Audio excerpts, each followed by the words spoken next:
Alhamdulillahirabbil alamin wassalatu wassalamu ala asrofil anbiya'i wal mursalin Muhammadin wa ala alihi wa sahbihi ajmain. Amma ba'du. Puji syukur kita panjatkan kehadirat Allah Subhanahu wa taala yang telah melimpahkan rahmat serta hidayahnya kepada kita, sehingga alhamdulillah kita masih diberikan keimanan, ketakwaan, kesehatan, keselamatan sampai dengan hari ini. Sholawat serta salam senantiasa kita aturkan kepada junjungan kita Nabiullah Muhammad sallallahu alaihi wasallam yang kita nantikan syafaatnya di yaumil akhir nanti. Amin.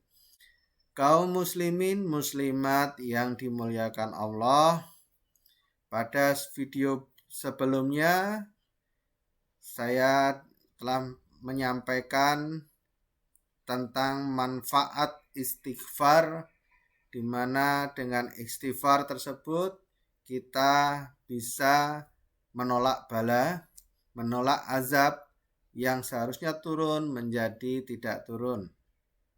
Pada kesempatan kali ini kami akan menyampaikan tentang manfaat istighfar yang lainnya, yaitu di dalam surat Nuh ayat 10 sampai dengan 12 yang berbunyi A'udzubillahi minasyaitonirrajim.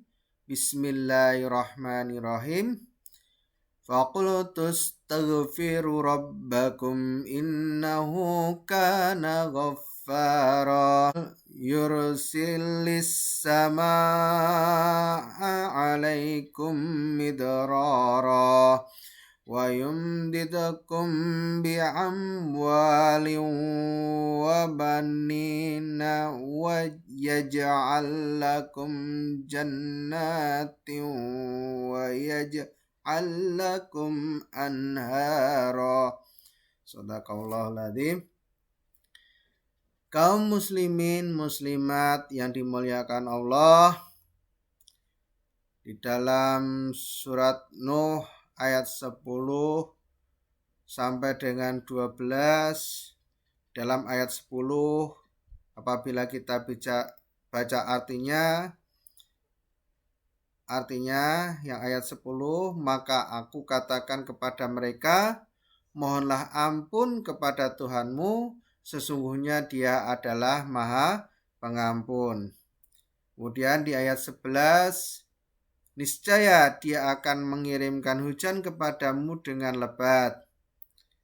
Ayat 12, dan kami membanyakkan harta dan anak-anakmu dan mengadakan untukmu kebun-kebun dan mengadakan pula di dalamnya untukmu sungai-sungai.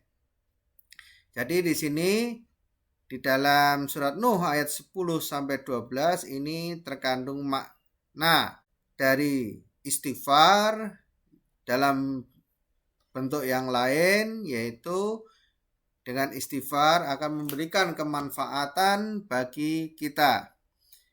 Istighfar di sini tidak hanya di dalam tafsirnya, tidak hanya sekedar kita mengucapkan istighfar, tetapi di sini istighfar selain diucapkan dalam bentuk lisan, juga dimaknai yaitu meninggalkan dosa. Kemudian memohon ampun kepada Allah atas dosa-dosa yang telah kita lakukan. Nah, di dalam tafsir ini adalah peristiwa ketika Nabi Nuh mengajak kaumnya yang menyembah berhala untuk segera bertobat kepada Allah agar Allah menghilangkan kesulitan-kesulitan yang dialami oleh kaum Nabi Nuh pada saat itu, yaitu kemarau yang cukup panjang. Di sini Nabi Nuh mendorong kaumnya untuk meminta ampunan atas segala dosa serta melakukan apa yang mendatangkan pahala dan terhindar dari siksa. Nabi Nuh juga mendorong mereka pada kebaikan dunia yang disegerakan, seraya berkata, niscaya Dia Allah akan mengirimkan hujan kepadamu dengan lebat, yakni hujan lebat yang menghidupkan negeri dan manusia, dan membanyakkan harta dan anak-anakmu, yakni memperbanyak harta. Dengan harta itu maka manusia bisa mendapatkan apa saja yang diinginkan dan juga anak-anak.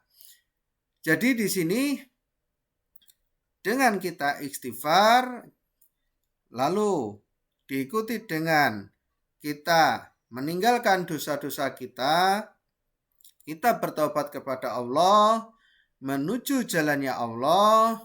Di sini kita akan bisa memperoleh puncak kenikmatan di dalam dunia. Apa puncak kenikmatan di dalam dunia? Adalah memiliki harta yang banyak, anak-anak yang banyak, apalagi anak yang soleh, anak yang sangat berbakti kepada orang tua, dan sebagainya.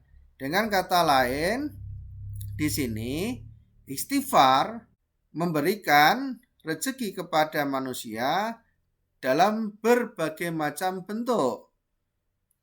Karena di sini Allah akan memerintahkan langit agar menurunkan hujan yang terus-menerus. Hujan di sini dilambangkan sebagai sesuatu yang bisa memberikan rizki, kenikmatan bagi manusia. Karena dari hujan itulah Allah menumbuhkan kebun dan ladang, sehingga manusia bisa menikmati hasil kebun dan hasil ladang. Juga binatang juga bisa menikmati kebun dan ladang, sehingga mereka menjadi gemuk dan bisa dinikmati oleh manusia.